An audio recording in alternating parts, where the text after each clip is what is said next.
Bonsoir tout le monde, j'espère que vous allez tous bien. J'espère que vous êtes tous autour d'un thé. Donc, il n'y a personne encore. Je vais en profiter pour vous envoyer les liens. Comme ça, vous pouvez le mettre sur votre page Ok, très bien.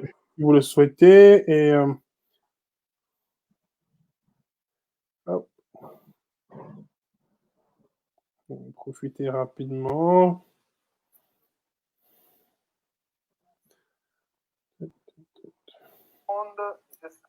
J'espère que vous êtes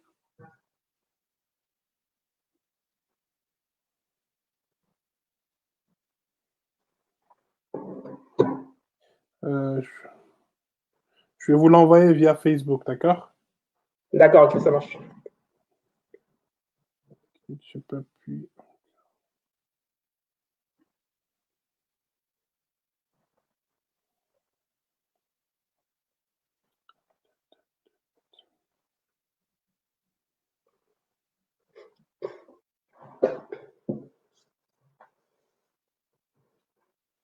Voilà, je vous l'ai envoyé via Facebook. Hop.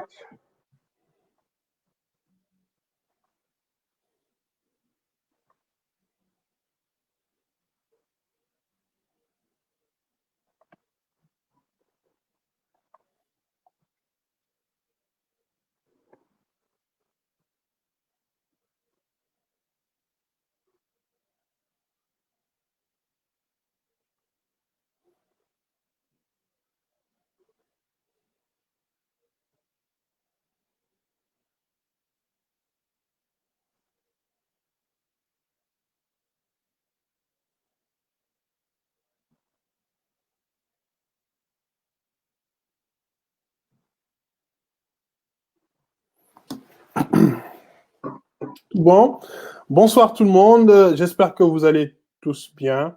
J'espère que vous êtes tous autour d'un thé. Nous allons une nouvelle fois mettre en lumière le parcours d'un professionnel. Ce soir, nous avons l'immense honneur de recevoir notre grand frère, Cheikhou Gandega. Avant de rentrer dans le vif du sujet, je vous demande de vous abonner à la page si ce n'est pas déjà fait, ainsi que ma chaîne YouTube. Bonsoir, Cheikhou. Bonsoir, Moussa. Comment allez-vous? Le thé à la mauritanienne, le vrai. À la mauritanienne, oui. Le vrai. Comment allez-vous? Très bien, vous. Très bien, merci. Alors, Parfait. quel est l'intitulé de votre métier? Alors, l'intitulé de mon métier, donc je suis manager qualité, sécurité, environnement et RSE, donc responsabilité sociétale des entreprises. D'accord. Et quel est votre parcours académique? Quel parcours académique permet d'accéder à ce métier? Alors, le parcours académique qui m'a permis d'accéder à ce métier, moi, je suis ingénieur en fait en management de la qualité, sécurité, environnement. Option amélioration continue, en fait, c'est ce qu'on appelle la performance industrielle. J'ai réalisé en école d'ingénieur. Auparavant, j'avais fait mes études à Strasbourg, donc une licence, un master en management des projets et des organisations. Donc, c'est ce parcours qui m'a, voilà, c'est la suite logique de ce master spécialisé que j'ai réalisé en alternance en école d'ingé. Et puis, par la suite, qui m'a permis, voilà, d'avoir une insertion professionnelle en tout cas dans ce métier, et puis dans divers sociétés et dans divers secteurs d'activité. D'accord. Et tout de suite, vous avez eu envie de faire ça dès vos études aujourd'hui? Non, du tout, en fait. C'est très important parce que moi, j'avais fait des études en gestion d'entreprise et quand j'ai fait mon master en management de projet et organisation, j'avais fait un stage. J'avais fait un stage en entreprise, un stage qui était obligatoire. Et ce stage était pour moi, en fait, un déclencheur, en fait. Pourquoi? Parce que je me suis découvert une passion. C'est quoi cette passion? En fait, le contact humain. C'est-à-dire, j'étais amené à rencontrer des fournisseurs pour lesquels on travaillait. Donc, j'étais ingénieur, assistant ingénieur en qualité pour accompagner un laboratoire d'essai d'étalonnage qui est à côté de Strasbourg, à Mulhouse. Donc, ils accompagnent le secteur automobile, l'aéronautique, pour tout ce qui est les essais, les tractions. Donc, j'ai accompagné ces laboratoires en fait dans un projet de certification pour une norme spécifique qu'on appelle la norme ISO 17025, qui est vraiment spécifique à leur métier du laboratoire d'essai d'étalonnage. Je me suis découvert une passion pour, comme je vous ai dit, pour l'humain. Beaucoup d'interactions entre les fournisseurs clients et je me suis retrouvé dans un écosystème assez interactif. Et donc, du coup, je m'étais dit, en fait, ce métier, finalement, en fait, j'avais déjà, en fait, avant de rentrer dans le métier, j'avais l'idée, voilà, qu'on restait derrière un ordinateur à faire des procédures, des process très bureaucratiques et tout. Mais finalement, en fait, au-delà de ça, en fait, c'est très orienté terrain, très orienté vers l'humain. Donc, du coup, je m'étais dit, je vais poursuivre à la fin pour… Une certaine circonstance est arrivée, quoi. Voilà, c'est ça. Donc, du coup, j'ai commencé à chercher et puis c'est par la suite, j'ai postulé à cette école d'ingé que j'ai été sélectionné. J'ai eu l'alternance dans une grosse boîte et puis c'était super intéressant. Quand on fait ce métier, on est vraiment au cœur de la vie des gens. Et moi, c'est tout ce que j'adore en fait au cœur de la vie des collaborateurs. Et ça donne du sens en tout cas à toutes les actions que moi je peux mener. C'est aussi, ça donne du sens à l'entreprise, mais aussi à toutes les personnes qui travaillent pour l'entreprise. D'accord, top. Mais quelles sont les évolutions de ce métier? Alors, les évolutions de ce métier, c'est un métier assez large, hein, donc on a un éventail assez large. On peut commencer en tant que assistant qualité, ingénieur qualité ou assistant prévention des risques professionnels ou même ingénieur environnement ou ingénieur en communication RSE, donc tout ce qui est responsabilité sociétale des entreprises. On peut évoluer vers un poste, le poste que moi je fais aujourd'hui. J'avais commencé comme assistant et j'avais fait des postes d'ingénieur à prévention et j'avais fait de postes de préventeur et puis j'ai évolué vers un poste de manager qualité, sécurité, environnement. Et puis aller au-delà de ça, en fait, d'être en fait manager qualité, sécurité, enfin, sur le volet aussi environnement, sur la partie internationale ou France. Et donc, c'est ça qui est important aussi. Beaucoup aussi à la fin on va dire en fait à la fin de plusieurs années d'expérience en fait souhaitent créer leurs entreprises. Donc ils sont consultants indépendants, ils sont consultants internationaux sur les parties pour accompagner les entreprises en fait dans leur stratégie de RSE, dans leur stratégie de qualité ou environnement. Donc aujourd'hui c'est des sujets qui sont très très importants.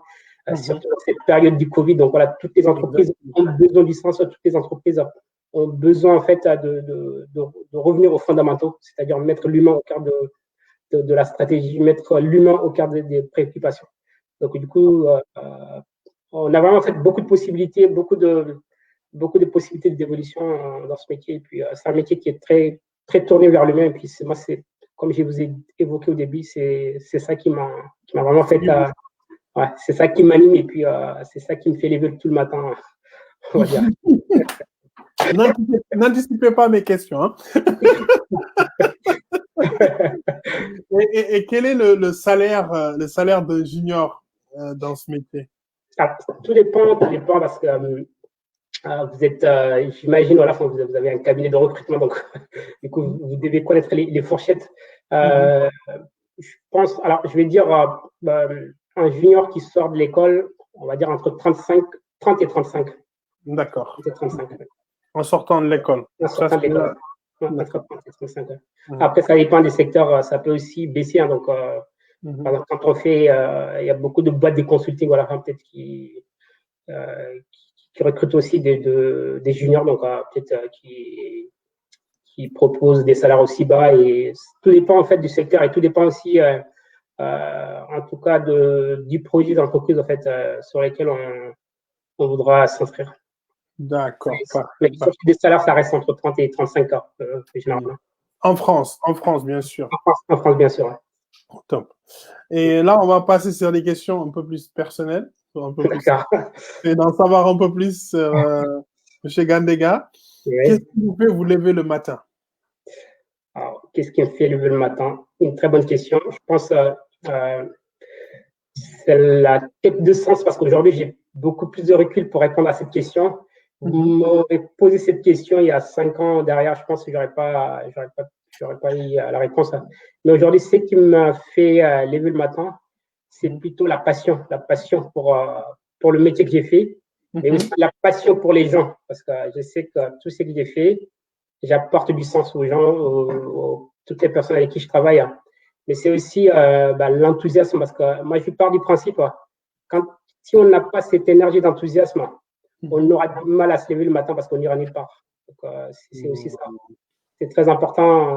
En tout cas, c'est qui disait, c'est Steve Jobs qui disait le travail occupe une place importante dans notre vie. Donc, si on ne fait pas les choses qu'on aime, c'est vraiment difficile. Donc, exactement. Si on ne trouve pas, il faut encore chercher. Et moi, je cherche encore, donc je cherche encore à la fin pour encore exceller sur cette énergie d'enthousiasme. Mais la passion, en tout cas pour moi, c'est un des moteurs. Il faut aimer ce qu'on fait. C'est quand on aime les choses qu'on fait, on les fait bien et puis on donne aussi envie aux autres à la fin de nous suivre. C'est plus facile en fait. On est beaucoup plus à l'aise. On voit pas le temps passer. On est épanoui. Tout à fait, ouais. Donc c'est un moteur. Top. Et comment décrirez-vous votre journée à un enfant? Alors, comment j'ai décrit mes journées? En fait, nous, on n'a pas de journée type. On est sur des problématiques assez réglementaires quand on fait ce métier. Pour expliquer un peu le métier, en fait, la qualité, tout ce que ça peut être. Nous, on travaille sur la qualité produit, c'est-à-dire garantir l'aspect réglementaire du produit, à la fois, en fait, sur la réglementation, mais aussi spécifique de l'entreprise. On essaie aussi l'aspect sécurité. Donc, quand on va sécurité, c'est pas sécurité du produit ou du service qu'on propose, mais aussi la sécurité des personnes, c'est-à-dire la santé, sécurité des personnes. C'est-à-dire quand on travaille pour une entreprise sur ce volet QSE, il faut s'assurer que les collaborateurs qui travaillent dans les bonnes conditions. Donc, le bien-être au travail, c'est une des choses qui fait partie intégrante de ce métier. S'assurer que les gens travaillent dans les bonnes conditions. Il ne suffit pas de mettre en place des process, des procédures, mais il faut mettre les acteurs au cœur du projet, en fait. C'est-à-dire s'assurer que les collaborateurs travaillent dans les bonnes conditions. Ils travaillent dans un environnement qui favorise, en tout cas, la performance humaine, mais aussi de l'entreprise. Et s'assurer que l'entreprise met en place des moyens, que ce soit humain, matériel, mais aussi financier, pour le bon déroulement des projets, mais aussi être en phase avec la réglementation.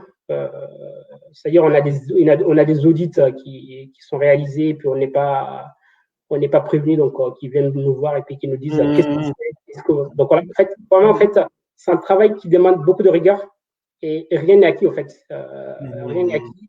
Se mettre toujours en question, c'est super important, et ne jamais se contenter du premier résultat, rester focusé, c'est dire rien n'est acquis. Et puis tout le matin, quand je me lève, j'ai l'impression, en fait, quand je bâtis un nouveau process, un nouveau service, et rester focusé, ne pas avoir un excès de confiance, c'est super important dans ce métier. D'accord. Merci beaucoup. Mais quel est votre plus bel accomplissement personnel? Alors, c'est difficile de répondre à cette question parce que dans le sens où il y a beaucoup de choses qui m'arrivent en tête. J'ai envie dans mon parcours, parce que moi, je suis comme toutes les personnes peut-être qui sont en train de nous suivre ce soir. En termes de parcours, je viens de loin.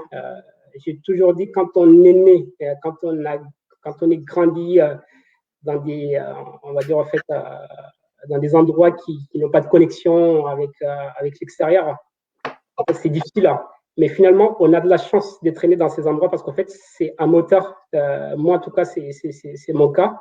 Mon moteur, c'était toujours de dire, j'ai toujours envie d'être parmi les meilleurs. Quand on est, voilà, comme je vous ai dit, on est né dans un endroit qui ne favorise pas, en tout cas, l'insertion professionnelle, même aussi l'excellence éducative. Et notre seule obsession, c'est d'être meilleur. Donc, ma plus belle, en tout cas, réalisation, on va dire sur le parcours. Le parcours, il n'y a pas que moi, c'est aussi toutes les belles rencontres que j'ai pu faire. Je commence par ma famille, donc, qui m'a donné son soutien. C'est aussi toutes les personnes que j'ai pu rencontrer, les amis et tout. Et ce n'est pas ma réussite personnelle, c'est la réussite de toutes les personnes que j'ai pu rencontrer, les professeurs, les professionnels encore aujourd'hui, et aussi toutes les personnes qui ne nous aiment pas, toutes les personnes qui ont essayé de nous mettre à des bâtons dans les roues. En fait. Et heureusement, ils étaient là, mais c'est vrai parce que dans le sens où s'ils n'étaient pas là, en fait, on allait dire c'est acquis. Donc, c'est aussi ça parce que dans la vie, en fait, c'est ça. Dans la vie, en fait, avoir aussi des hackers, c'est aussi une chance parce que je m'excuse du terme parce que ça me met des coups de pied. Voilà, on se dit, on est regardé, donc il faut bien qu'on excelle, qu'on fasse un peu mieux. Pour répondre à votre question, moi, en tout cas, ma plus belle réalisation, j'ai envie de vous dire de manière avec beaucoup d'humilité sur le parcours. Et puis, donc voilà, dans le sens où j'ai toujours cru en moi, j'ai toujours cru toutes les personnes qui m'entourent et toutes les personnes que j'ai pu rencontrer, ma famille et mes amis et toutes les personnes que j'ai pu rencontrer, tout le monde a cru en moi. Et puis, pour conclure cette question, mon propos, c'est que ma vie professionnelle, mais aussi ma vie personnelle, c'est une histoire de rencontres. Voilà, si je n'avais pas fait toutes ces rencontres, je ne serais pas la personne que je suis aujourd'hui. Donc, l'aspect humain est prépondérant, en fait. C'est super important pour moi. En 3 mots, comment décrirez-vous votre rôle? Alors, mon rôle, c'est de garantir la qualité du service, la qualité produit de l'entreprise.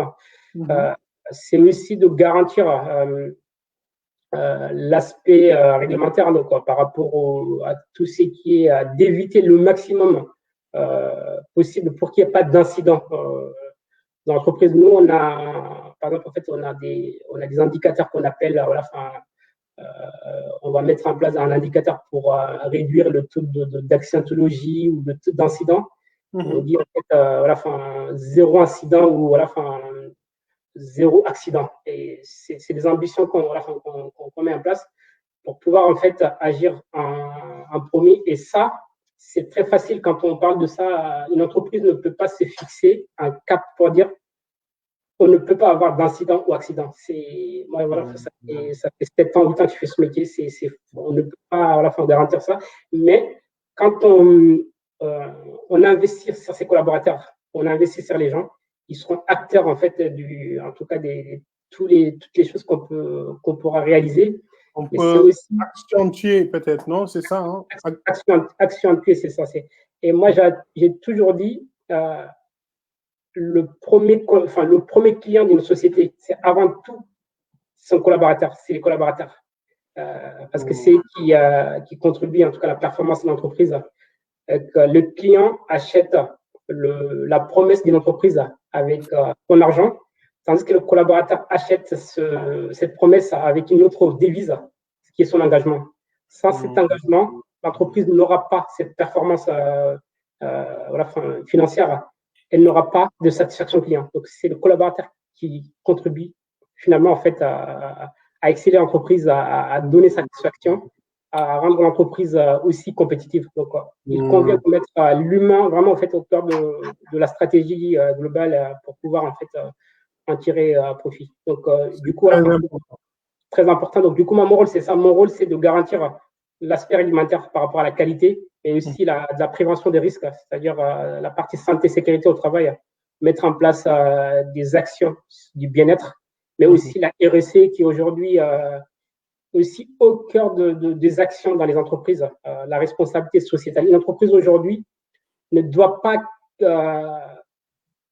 que de produire un produit ou d'offrir un service. Elle doit être aussi acteur pour la société. c'est-à-dire mettre en place des actions pour favoriser en tout cas l'amélioration des conditions humaines ou autres, mais aussi réduire son impact environnemental, c'est-à-dire augmenter son impact sociétal par l'inclusion. On parle beaucoup d'inclusion aujourd'hui, même si beaucoup d'entreprises communiquent sur ces aspects, juste pour redorer un peu le blason. Mais ça doit être une vraie volonté, vraie volonté pour pouvoir que l'entreprise soit acteur, en tout cas pour le développement humain, acteur pour le développement de la société. Et qu'aujourd'hui, on parle de, on est dans le contexte Covid, c'est aussi ça. Donc, on n'a jamais connu, cette crise sanitaire. Personne n'est préparé à ça et on va vivre encore avec beaucoup d'années par rapport à ça. Et donc voilà, c'est aussi ça. En fait, c'est très très important de pouvoir mettre en place des choses qui sont anticipées, mettre l'humain au cœur du sujet, faciliter le travail. Et quand vous disiez tout à l'heure que l'entreprise doit être responsable, en fait, l'entreprise doit s'engager, non seulement pas de produire, mais aussi de mettre dans des bonnes conditions les personnes qui l'aident à produire. Tout à fait, oui, parce qu'aujourd'hui, une entreprise doit non seulement satisfaire son client ou ou mettre dans les bonnes conditions ses collaborateurs. Elle doit aller au-delà de ça, c'est-à-dire l'entreprise doit prendre en compte tous ses impacts sur son écosystème, c'est-à-dire sur ses clients, ses collaborateurs, sur la société tout court en fait. C'est-à-dire il y a des fournisseurs aussi, même dans le choix des fournisseurs, on doit choisir ces fournisseurs qui sont éco-responsables, qui sont à proximité. On doit choisir aussi ces fournisseurs en fonction de toutes les actions qu'ils mènent. Parce que sinon, ça va être l'action RSE va être tout simplement juste une communication pour donner une bonne image, pour donner une part d'humanité peut-être qu'on n'a pas. Donc, voilà, c'est aussi ça parce que moi, j'ai fait ce métier, comme je vous ai évoqué depuis 7 ans. J'en ai vu beaucoup d'entreprises qui réussissent mieux, en tout cas dans la mise en place, mais d'autres qui échouent parce que ils mettent pas en fait l'humain au cœur du projet parce qu'ils veulent juste communiquer pour se donner. On a label qualité, on a label bien-être, on a label inclusion, pour dire on recrute des personnes issues de la diversité ou autre. Alors que quand on fait un diagnostic profondément, l'entreprise n'a pas ça dans son ADN. Donc du coup, il faut vraiment en fait avoir les actions au cœur de son ADN pour les incarner. Donc voilà, si on n'incarne pas en tout cas les actions, on ne pourra pas aller loin. Ça va pas juste être une communication et puis ce serait dommage en fait pour la société, l'entreprise. Et si vous pouviez échanger votre poste de travail avec quelqu'un, qui serait cette personne? Alors, ce serait Nelson Mandela. Nelson Mandela, non, mais c'est vrai parce qu'en fait, j'étais toujours fasciné par le personnage. Ce serait lui de prendre ma place, on va dire. Donc, du coup, en fait, c'est aussi ça. Et je ne sais pas, moi, j'ai pas les épaules, en tout cas, pour en tout cas, remplacer tout ce que lui a fait. Je ne peux pas rester 27 ans en prison, je n'ai pas les épaules pour. Et ça sera lui, parce que dans le sens où je pense, c'est aussi on parle beaucoup, aujourd'hui, on parle beaucoup des rôles modèles, on parle beaucoup des leaderships. Je pense il en faut encore des personnes comme lui dans les sociétés d'aujourd'hui, en fait, pour donner du sens. Donc, du coup, pourquoi j'ai choisi lui? Parce que je pense que des personnages comme ça pourront donner une part d'humanité aux entreprises. Donc voilà, on pourra dire une personne comme Nelson Mandela ou d'autres personnes qu'on connaît. Donc c'est vraiment en fait des personnes qui sont des personnalités qui ont marqué en tout cas leur époque et qui sont des exemples en tout cas pour beaucoup d'entre nous. Et aujourd'hui, on parle beaucoup comme je vous ai dit, quand on parle de tout ce que nous sommes en train de dire à la RSE, beaucoup de communication et tout, alors qu'à l'époque, on ne communique pas assez, mais on fait beaucoup d'actions. Aujourd'hui, il y a beaucoup de communication, beaucoup de labels, machin et tout, mais derrière, en fait, il n'y a pas beaucoup de choses. Il n'y a pas beaucoup de choses, en fait. Donc, ouais, il en faut des profils comme ça, il en faut des personnes qui vont à l'essentiel. D'accord. Et si vous deviez choisir un mentor? Un mentor, j'allais dire ma mère, paix à son âme, parce que souvent, en fait, on fait l'éloge des personnes externes, on va dire Barack Obama, machin et tout, mais j'ai envie de vous dire, en fait, moi, par exemple, mes parents n'ont pas fait d'études, mais ils ont eu beaucoup d'impact sur ma vie. C'est-à-dire, ils ont eu leur manière de m'inculquer des valeurs, leur manière en tout cas, de me faire savoir quel est l'avenir qui va être tracé pour moi. Et c'est super important, en fait, de rendre hommage en tout cas, à nos parents et toutes les personnes qui nous ont vu grandir et naître. Et pourquoi j'ai dit ma mère? Parce qu'en fait, aujourd'hui, j'ai beaucoup de recul par rapport à ça. J'ai beaucoup du trait, tous mes traits de caractère, la plupart, je les ai en tout cas hérités de ma mère. Donc, parce que moi, quand j'étais petit, je voyais beaucoup autour de ma mère, beaucoup de sa famille, même au-delà, en fait. Il y a toujours des personnes qui venaient voir ma mère et elle était toujours en fait au cœur de, voilà, en tout cas de la vie des autres, arranger beaucoup de choses. En fait, les gens, ils ont beaucoup parlent du bien d'elle et puis mais c'est aussi cette part en fait de résilience, c'est-à-dire cette capacité en fait de traverser des moments difficiles sans pour autant montrer voilà, sur le visage qu'on est. C'est ça en fait, le courage et la persévérance. Et puis, merci beaucoup. Merci beaucoup pour cet hommage à votre maman. Qu'Allah subhanahu wa ta'ala lui accorde le paradis. Amen, merci. Et si vous deviez changer quelque chose dans votre travail aujourd'hui?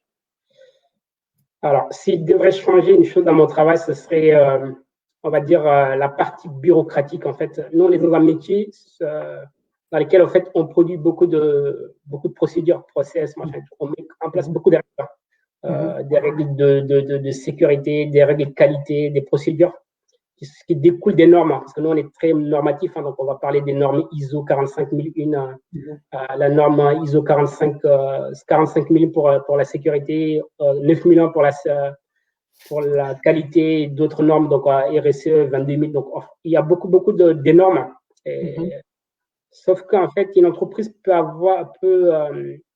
avoir des normes, toutes ces normes, mais ces normes ne lui donnent pas la garantie de produire la bonne qualité de produit ou d'être l'entreprise qui fait bon vivre ou sécurisée. Donc voilà, c'est aussi réduire cette bureaucratie pour pouvoir se recentrer sur l'essentiel, c'est-à-dire donner des formations aux acteurs clés de l'entreprise qui sont les collaborateurs et pour qu'on soit en fait beaucoup plus efficace mais aussi efficiente. Et qu'est-ce que vous préférez dans votre travail? Qu'est-ce que je préfère dans mon travail? C'est, on va dire, c'est le résultat, mais c'est aussi la satisfaction des collaborateurs. C'est très, très important.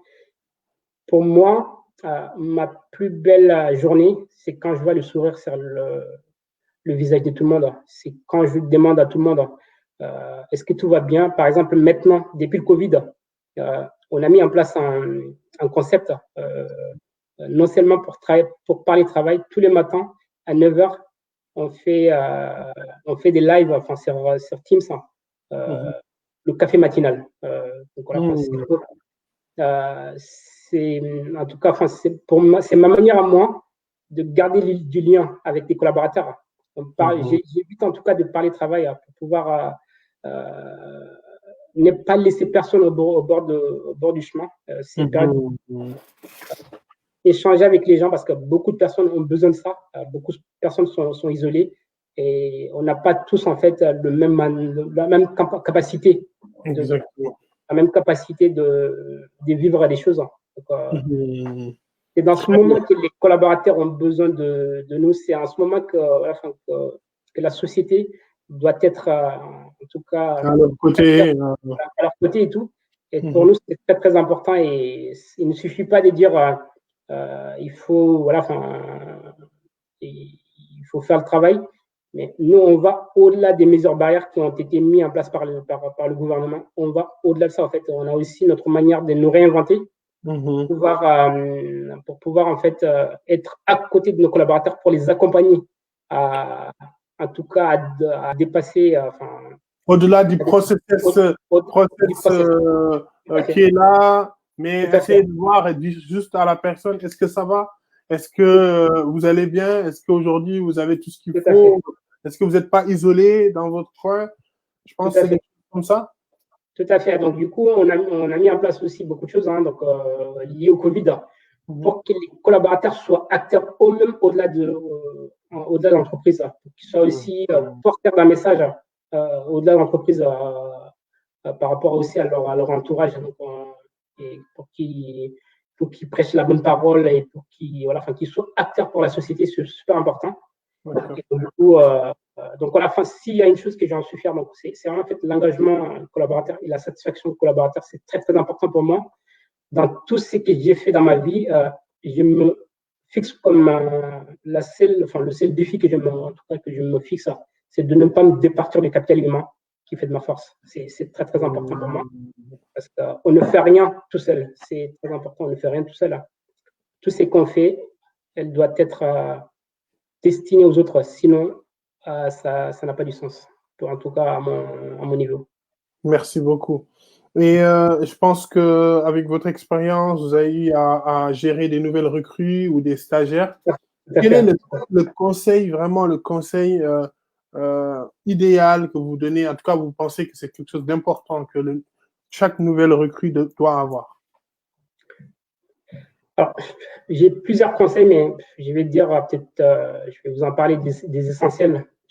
Tout simplement, il faut qu'ils apprennent à apprendre, ils apprennent à échouer. C'est très important parce que moi qui vous parle ce soir, mes plus beaux diplômes, ce sont mes échecs. C'est aussi ma vulnérabilité.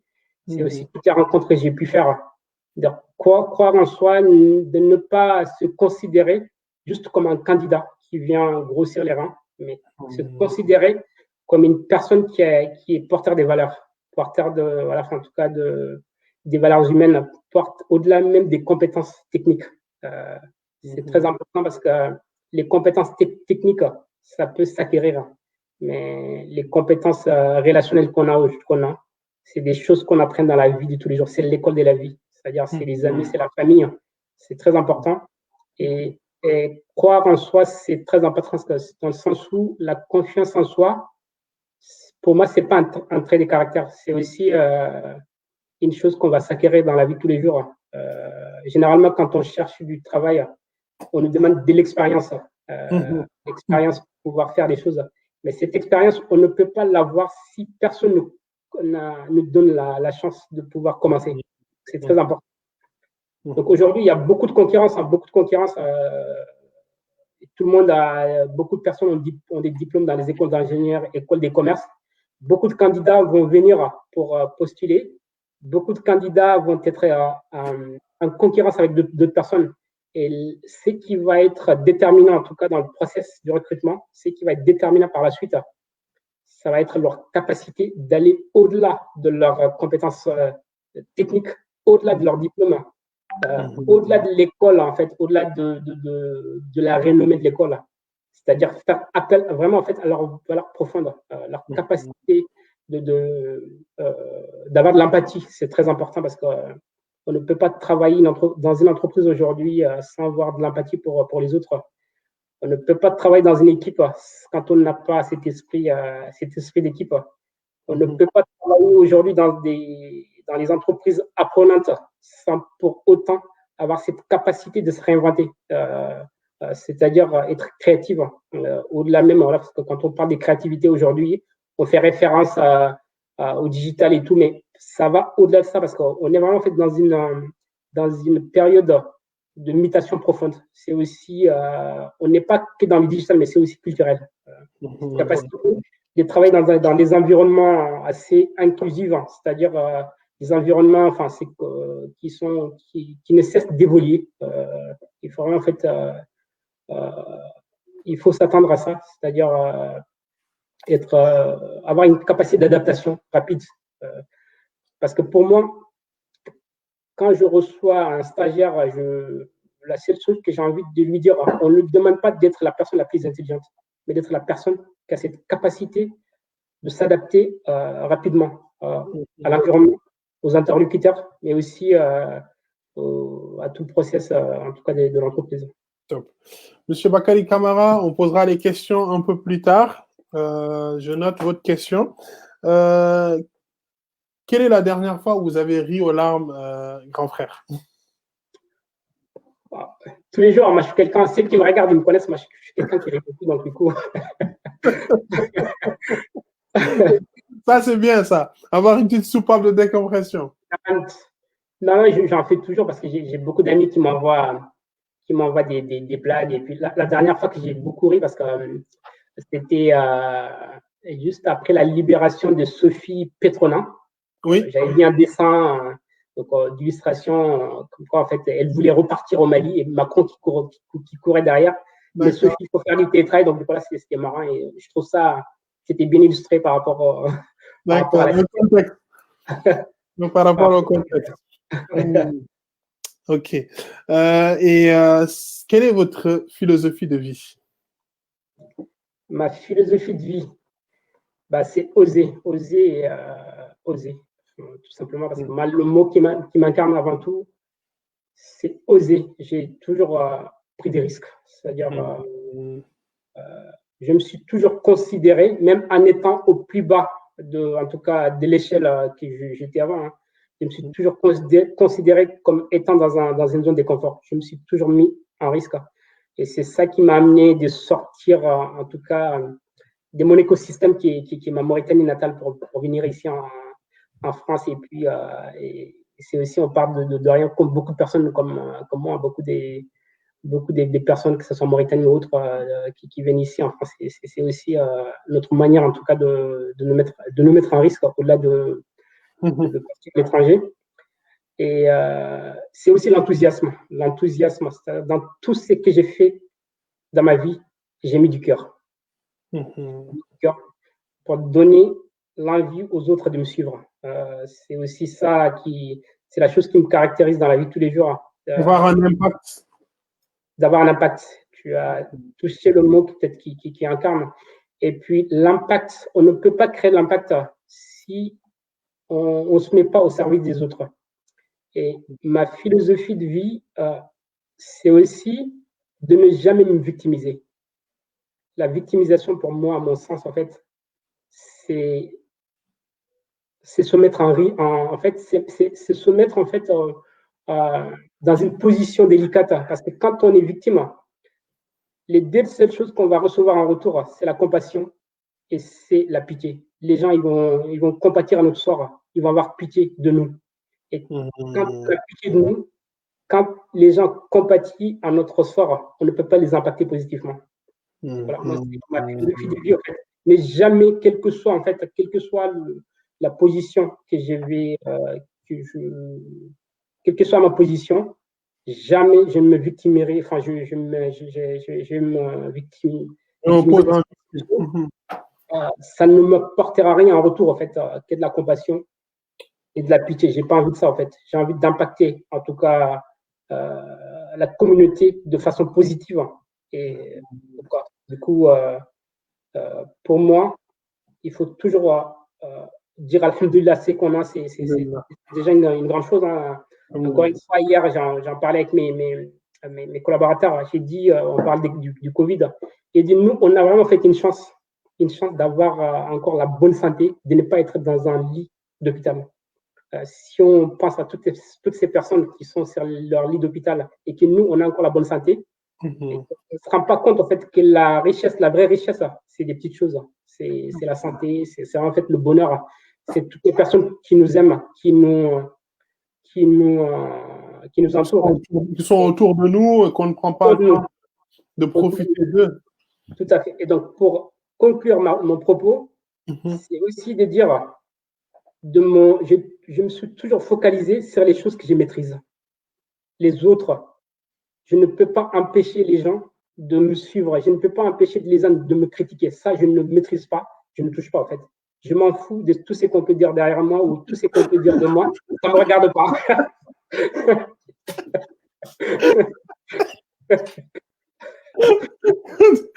Chez nous, race balet, quoi. Race balet. Donc, du coup, ça ne me regarde pas. C'est des choses que je ne maîtrise pas. Donc, la seule chose que j'ai envie de dire, en fait, sur laquelle j'ai investi, bah, c'est ma personne. J'ai investi sur ma personne. Et tout ce que je ne maîtrise pas, je n'investis pas, en fait, parce que je n'ai pas le maîtrise de, par exemple, le Covid. On met en place des choses. Mais on essaie d'avancer. Je ne veux pas me plaindre parce qu'il y a le Covid. J'essaie d'avancer, en fait. Le Covid, de toute façon, il y aura un avant et après Covid. Donc voilà, c'est aussi ça. Et le Covid, c'est une illustration, mais c'est aussi des choses qu'on peut vivre dans la vie de tous les jours. Hein. Donc, se recentrer sur l'essentiel, se recentrer sur les choses qu'on maîtrise, pas sur le reste. Pour exceller dans la vie, pour réussir dans la vie, pour donner du sens à sa vie, mais c'est aussi pour être utile aux autres. Il faut se focaliser sur son ADN, parce que l'ADN d'une personne, c'est ses faiblesses, ses qualités. Pour pouvoir avancer dans la vie, il faut mettre en avant ses qualités pour pouvoir minimiser ses faiblesses. Donc voilà, c'est tout ce que j'essaie en tout cas de faire pour donner en tout cas du sens à ma vie et pour donner en tout cas pour donner le meilleur de moi-même vis-à-vis des autres. Merci beaucoup. Et si vous pouviez être cette fois-ci quelqu'un d'autre le temps d'une journée, ce serait qui cette personne? En ce moment, j'ai envie de dire Emmanuel Macron. C'est vrai, j'ai envie de dire Emmanuel Macron. Oui, pourquoi? Pourquoi? Parce qu'avec tout ce qui se passe en ce moment entre le Covid et les crises sociales, j'ai envie de vivre ça pour pouvoir, pour être en immersion. De l'intérieur, quoi. De l'intérieur pour voir est-ce qu'à sa place, je pourrais, comment j'allais réagir parce que je ne sais pas c'est qui a dit la dernière fois, en fait, une de tes invités, Fatou, qui disait c'est très facile quand on est à l'extérieur, c'est très confortable de dire c'est ça et enfin il n'a pas fait ça, il n'a pas fait ça.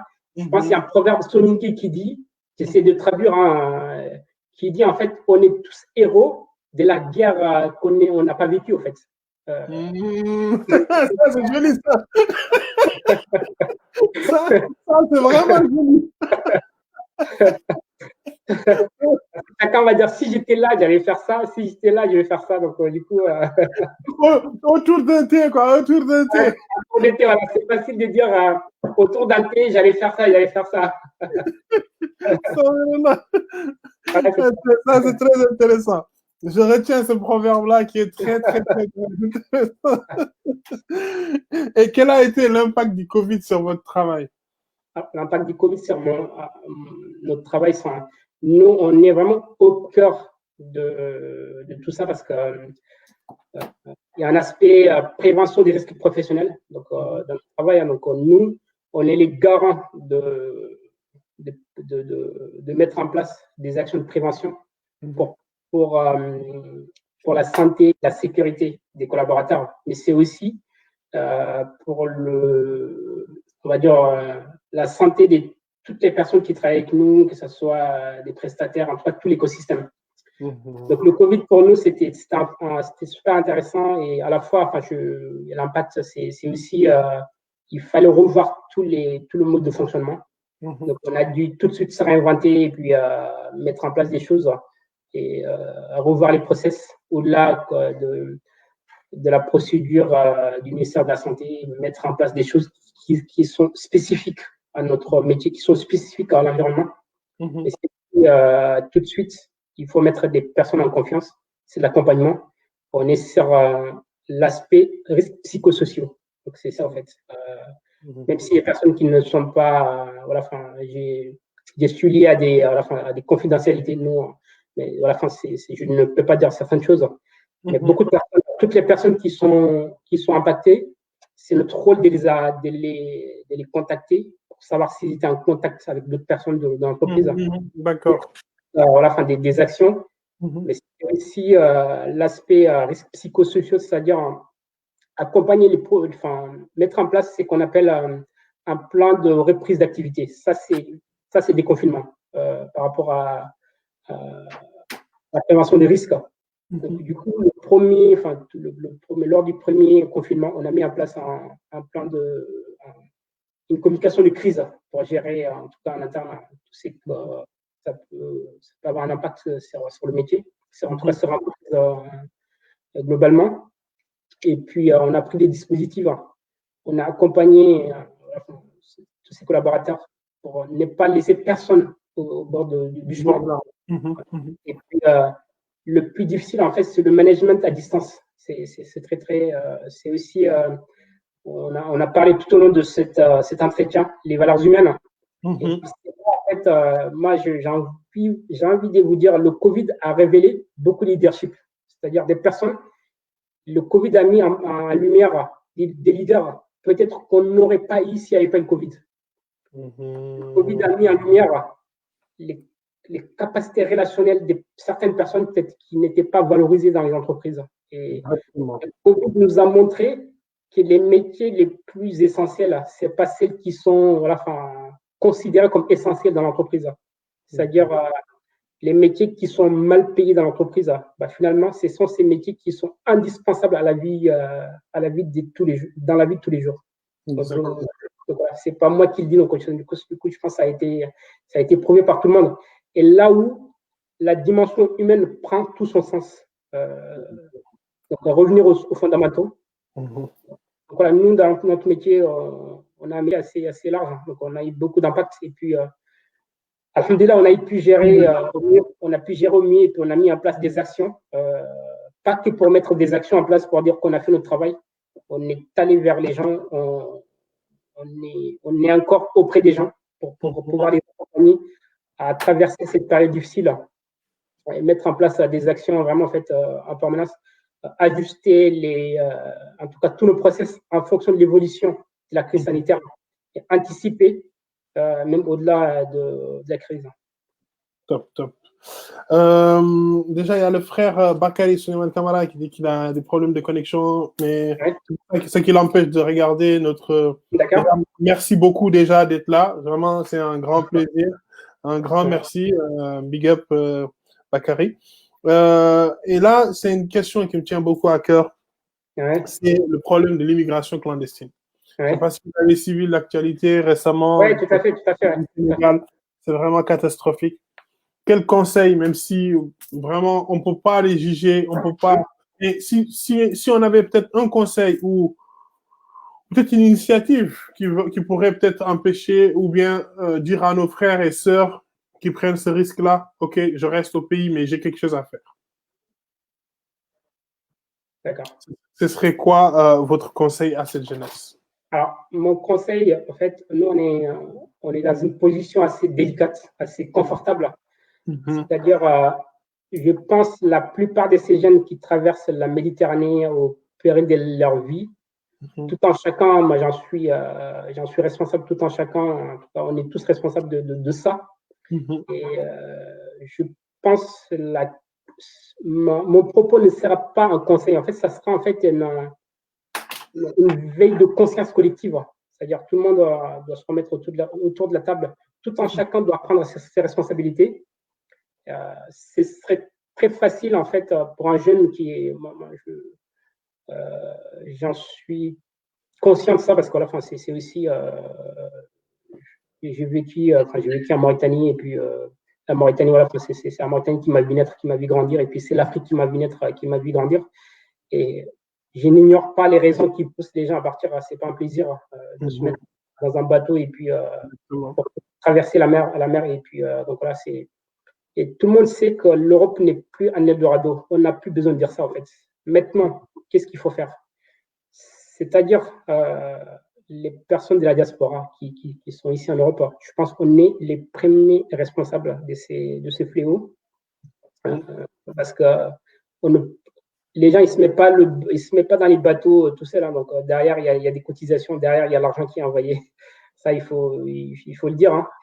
Oui. Et puis, aussi, on a un problème de gouvernance. Il y a aussi la responsabilité de l'État. Donc, on mettre en place, en tout cas, une vraie politique pour pouvoir créer des emplois pour ces jeunes qui vont à l'immigration.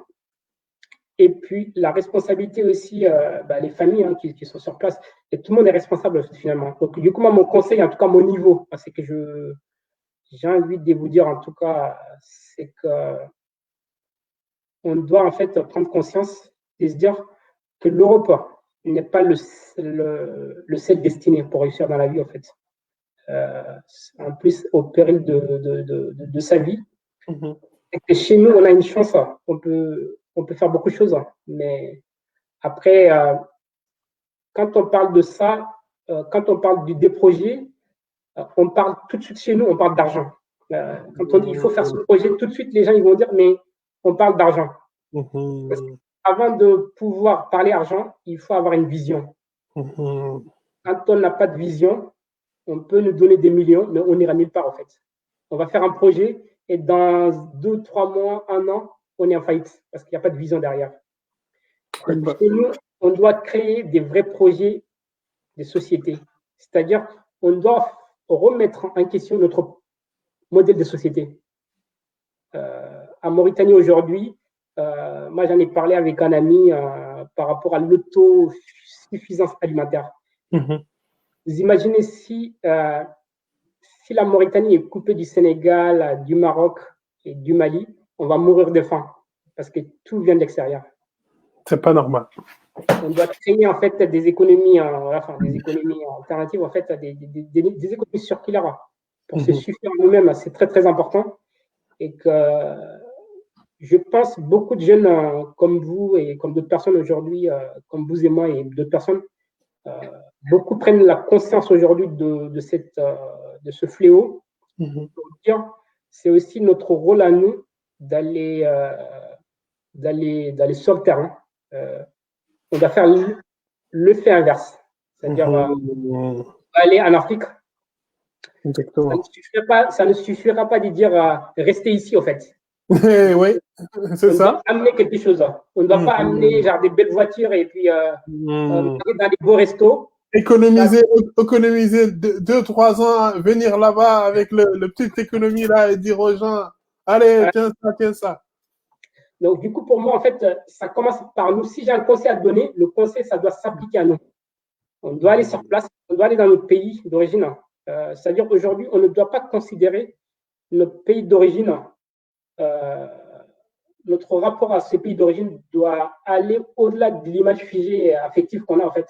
On doit considérer ces pays d'origine comme aussi des opportunités d'affaires, comme aussi des opportunités de créer des emplois inclusifs. C'est-à-dire créer des emplois, créer une start-up, une entreprise ou un projet, une association pour créer des emplois inclusifs, c'est-à-dire des emplois destinés à ces jeunes qui sont décrochés du système scolaire ou des jeunes qui sont nés dans des environnements qui ne favorisent pas la connexion avec l'extérieur, des endroits qui ne favorisent pas en tout cas la personne de se réaliser. On va créer ces emplois pour la destination de ces jeunes, pour pouvoir leur expliquer notre vie en Europe. Pas le côté, on va dire, réussite, mais le côté, on va dire, réalité. Voilà, c'est ça. La réalité, en fait, la réalité des choses. Et puis, je pense que c'est la première des choses qu'il faut faire. Et puis, quand on fait ça, ils vont nous suivre. Mais moi, je ne peux pas partir en Mauritanie, dire à un jeune, l'Europe, c'est pas bien et tout. Et le lendemain, je prends l'avion et j'arrive ici. Donc, du coup, en fait, c'est pas... je le répéterai toujours, mais j'ai un ami qui m'avait dit ça. Il m'a dit, mais Moussa, tu nous parles, mais donne-moi ton passeport. Comme ça, je pars. Je n'ai pas pu placer un mot parce qu'il avait raison à un moment donné. parce que voilà, la situation est là. Je suis là pendant une vacance et puis après, je pars. Et après, day to day, qu'est-ce que les gens font? Est-ce que j'ai été un impact? Est-ce que j'ai fait quelque chose pour ne serait-ce que sortir une seule personne de cette situation? Non. Non, mais c'est ça.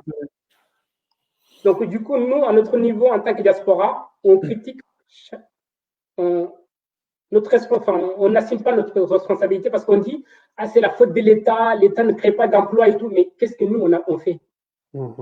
Après, tout un chacun doit se dire qu'est-ce que je peux faire, mais je ne demande pas qu'est-ce que les autres peuvent faire en fait. Je pense que c'est le développement d'un pays, c'est la convergence des actions de l'État, des actions de la société civile, des acteurs économiques, sociaux, qui fait vraiment en fait un État, une performance financière, économique, mais aussi sociale. C'est très très important. Tout un chacun crée quelque chose en fait. C'est les petites actions qui vont faire que la Mauritanie ou l'Afrique va faire une Afrique émergente et une Afrique parce que tout le monde en fait on a tendance à dire on est aussi on est toujours dans les discours. L'Afrique, c'est l'avenir. L'Afrique, c'est le berceau, machin et tout. Mais à un moment, il faut passer à l'action. L'action, c'est quoi? C'est remettre en risque pour les autres. C'est-à-dire, tout un chacun doit s'inscrire dans un projet, dans une dynamique, dans une vision aussi grande que sa personne. Il ne suffit pas d'aller dire aux gens, il ne faut pas venir. Il y a des personnes qui ont déjà relayé ces discours avant nous et qui sont beaucoup plus crédibles que moi, que vous, que d'autres personnes. Exactement. Restez ici, il ne faut pas y aller, machin, tout l'Europe, il n'y a rien et tout. Ça n'empêchera pas que les gens viennent. Le triste bilan, comme vous avez évoqué il y a quelques semaines, 480 personnes péries dans la mer. Dans la mer. C'est triste pour toute l'Afrique. C'est aussi tout un chacun ça doit être une leçon de vie pour tout un chacun en fait. Voilà, c'est la jeunesse qui est périe, c'est l'espoir qui est parti qui est sapé, qui est lancé comme ça en pâture, qui est sacrifié. Tous les mots vraiment sont là. On arrive au moment où c'est votre quartier libre. Donc, si vous avez un message, quelque chose à nous partager, c'est votre moment. Alors, je pense qu'on va poursuivre dans cette même logique. Hein, donc, on parle d'engagement. Cette semaine, j'ai été très touché par un événement qui m'a super bouleversé. C'est la perte d'un jeune Mauritanien qui est décédé en début de semaine. Hein, donc, en début de semaine, et j'ai été très touché parce que moi, personnellement, je ne connais pas les jeunes. Hein, mais j'avais vu sur les réseaux sociaux beaucoup des témoignages à son encontre. Beaucoup de personnes qui rendaient hommage à ce jeune homme. Et j'ai parcouru un peu les témoignages. Je suis allé au-delà de ça. J'ai regardé son profil pour avoir en fait, en tout cas, une vision par rapport à son parcours de vie. Et ce qui m'a interpellé, j'ai regardé ses photos, j'ai dit, il est très jeune, mais tout ce qu'on dit, mais j'ai l'impression qu'il a vécu 100 ans. Parce que, certes, il n'a pas vécu longtemps, mais je pense qu'il a su quand même marquer son existence sur Terre. Il a su mettre son énergie au service de la communauté. Exactement. Je pense que c'est ça qui nous manque aujourd'hui, en fait. Parce que là, quand on parle de l'immigration, machin et tout, et quand on parle de tous ces phénomènes de la société, si on avait des acteurs comme lui dans la société civile, dans l'économie ou dans le social, on n'aurait pas en fait vécu tout ce que nous sommes en train de vivre aujourd'hui, en fait. Exactement. Et ça, je pense en fait, quand on parle d'aimer son pays, je pense que c'est Jean Moulay, paix à son âme. Je pense qu'il est l'incarnation de l'amour du patrie, en fait, le patriotisme. C'est très très important. Et donc voilà, moi personnellement, je tiens à rendre hommage en tout cas, je préfère finir en tout cas mon propos sur ça, de rendre hommage à ces jeunes hommes, de dire il a créé un lien d'espoir. C'est-à-dire, il a mis en place, c'est vraiment le visage d'une Mauritanie pour moi, plurielle, mais aussi d'une Mauritanie inclusive. Parce que on voit voilà, qu'il était auprès de ceux qui ont dans le besoin. Il était auprès des plus démunis. Il a mis sa vie au service de l'autre. Il a aimé les autres. Et moi, pour finir, le jour où je ne serai pas là, j'aimerais qu'on retienne de moi 3 choses, au fait. Qu'il a aimé, il a partagé, il a su impacter les autres. C'est tout ce que je souhaite. Et je pense, en fait, on doit aller dans ce sens pour se donner la chance aussi aux autres de se réaliser, la chance aux autres de pouvoir impacter les autres. Et c'est la responsabilité de tout un chacun. Il ne suffit pas de réussir parce que je n'ai pas envie que ma réussite se limite qu'à ma personne. Sinon, j'ai échoué dans ma vie, en fait. La réussite, c'est de pouvoir réussir les autres avec nous. En tout cas, d'essayer de faire réussir les autres avec nous. De mettre en tout cas son énergie au service des autres. Et j'ai toujours dit, pour moi, la priorité, ce n'est pas moi, la priorité, c'est les autres. Si les autres ne sont pas satisfaits, je ne suis pas satisfait. Et qu'en tout cas, en toute modestie, je n'ai pas encore impacté la société. Je n'ai pas encore peut-être fait des choses, mais si je suis encore en vie, j'espère que je pourrai apporter en tout cas toute mon expertise et toute mon énergie, tout le dynamisme que j'ai, que je pourrais apporter en tout cas à ces jeunes. Et puis, donc voilà.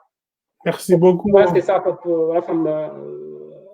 Pour conclure, c'est ça en fait. Je rends hommage à Moulay, le jeune qui est décédé, puis à son âme. Il a su remplir sa mission sur Terre. Et puis, c'est à nous maintenant de poursuivre tout ce qu'il a su initier. C'est une façon aussi de rendre hommage, mais aussi une façon de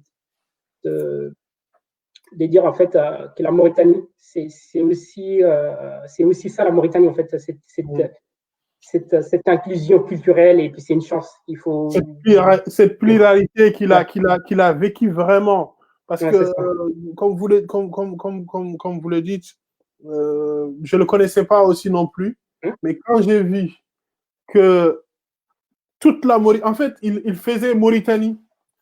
C'est ça. Les Soninké, les Wolof, les Toukleur, les Maures blancs, tout le monde demandait à Allah subhanahu wa ta'ala de l'accorder le paradis. Ouais, tout le monde témoignait quelque chose. Et ça, c'est pour des jeunes de cette génération, c'est quelque chose de rare. Ah, mais clairement. Je n'ai pas vu. Et donc, ça, c'était vraiment quelque chose qui m'avait touché et qui m'avait dit, mais attends, comme j'ai fait le même réflexe que vous, je suis allé taper son nom aussi pour voir un petit peu, et je voyais la vie, la joie, ce qu'il transmettait, il était auprès des gens. Ça, c'est un témoignage extraordinaire. Ouais. Et ça, c'est la Mauritanie. C'est la Mauritanie, c'est la vraie Mauritanie. Day to day, sur le terrain, c'est ça. Après, loin des salons où on décide des choses, où les gens essayent de diviser les gens, mais le Mauritanien de tous les jours, il est vers l'autre. Il aime l'autre, c'est son voisin. On a des valeurs communes. Mais malheureusement, on a aussi des gens qui vont essayer de nous séparer. Alors, comme ce jeune Moulay, pour lui rendre hommage, je pense, pour lui rendre hommage à ce jeune Moulay, puis à son homme, qu'Allah lui accorde le plus haut des degrés du paradis, il faut que la Mauritanie, vas-y, allez, yallah, allons-y, quoi. Allons-y, on est un seul peuple, on a une seule religion, on a un seul madhab, on a beaucoup de choses qui nous réunissent. Yallah, allons-y. Faisons comment on peut faire quelque chose. Et puis, Moussa, pour compléter votre propos, dans ma vie, même ici en Europe, j'ai rencontré beaucoup de Mauritaniens, en tout cas en dehors de mon contexte. Et j'ai toujours dit, les Mauritaniens, ils sont exceptionnels quand ils sont en action. C'est aussi une chose qu'il faut dire. Hein, donc, les Mauritaniens sont excellents quand ils sont en action. Et puis, ils sont excellents quand ils sont unis. C'est ça aussi la Mauritanie. Donc, je pense que c'est aussi la responsabilité de notre génération, en tout cas, de rendre cette Mauritanie, en tout cas, inclusive. inclusif et où tout le monde est le bienvenu. Oui, c'est ça, tout à fait.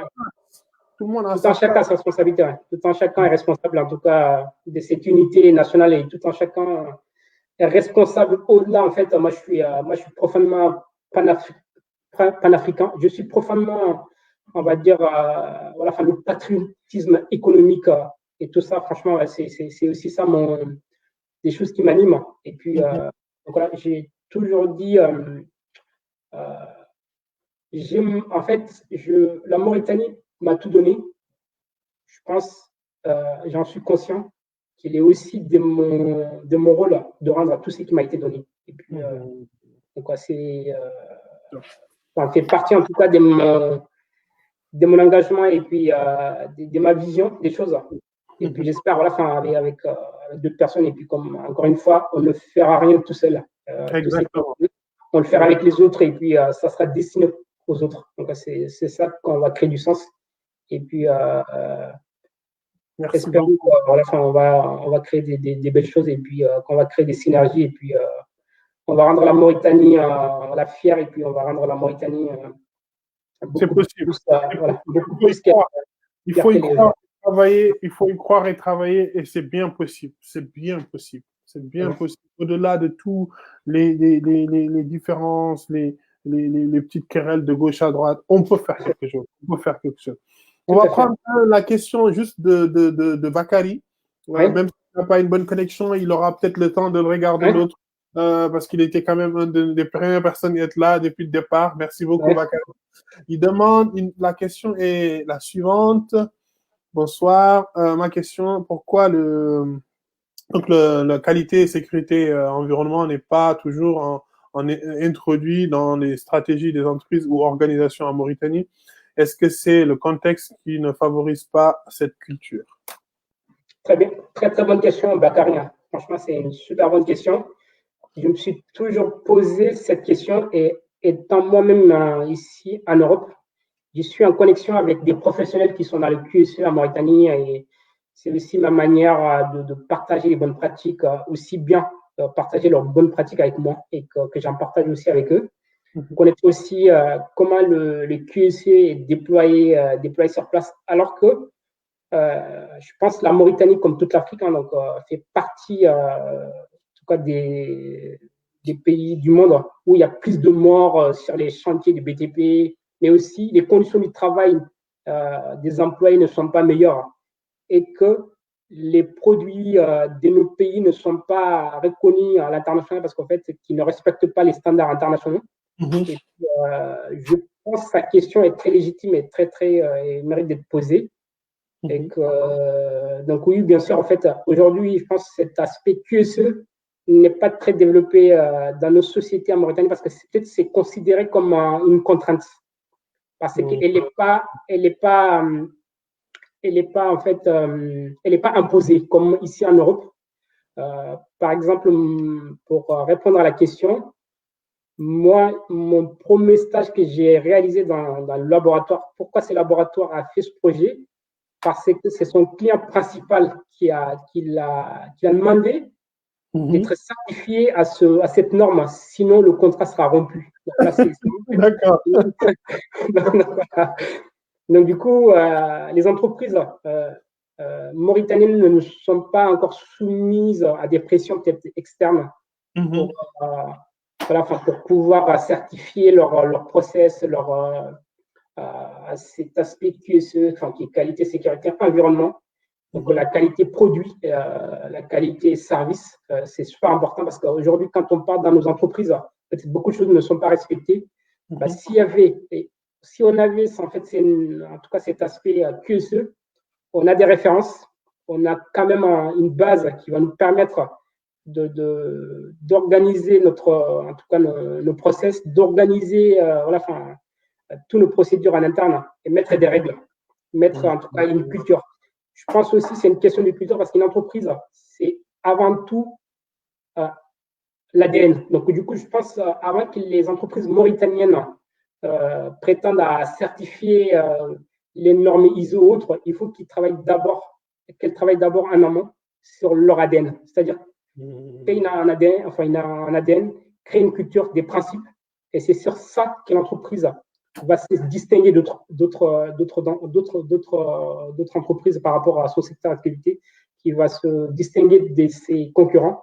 C'est comme ça qu'il va pouvoir offrir une qualité de service ou d'un produit à ses clients. C'est comme ça qu'il va se distinguer comme une entreprise apprenante. C'est comme ça qu'il va se distinguer comme une entreprise qui va prendre en compte des aspects sociétaux, enfin, environnementaux, mais aussi sociaux. Et ouais, je pense que la question, elle mérite d'être posée. Top. Merci beaucoup. Nous arrivons à la fin de cette émission. Et donc, je tenais vraiment à remercier notre grand frère, Cheikhou Gandega, d'avoir accepté de venir nous partager son parcours et puis de nous distiller tous ses conseils. Merci beaucoup, un grand merci. Et merci pour les personnes qui sont restées jusqu'au bout. Vraiment, merci beaucoup. Et donc, le mot de la fin vous revient, grand frère. Moussa, c'est moi qui vous remercie et je pense le plus gros travail, c'est vous qui le faites et puis c'est très bien ce que vous faites. On a parlé d'impact, on a parlé d'engagement. Je pense par rapport à ce que vous faites, c'est très bien parce que voilà, vous donnez la parole aux autres. Moi, ça fait un moment que je vous suis. Vos invités sont issus de tous les horizons et ils ont que des profils différents et c'est ça qui fait aussi, c'est ça qui vous distingue aussi des autres. Et puis, merci pour tout le travail que vous faites. Merci beaucoup. Merci.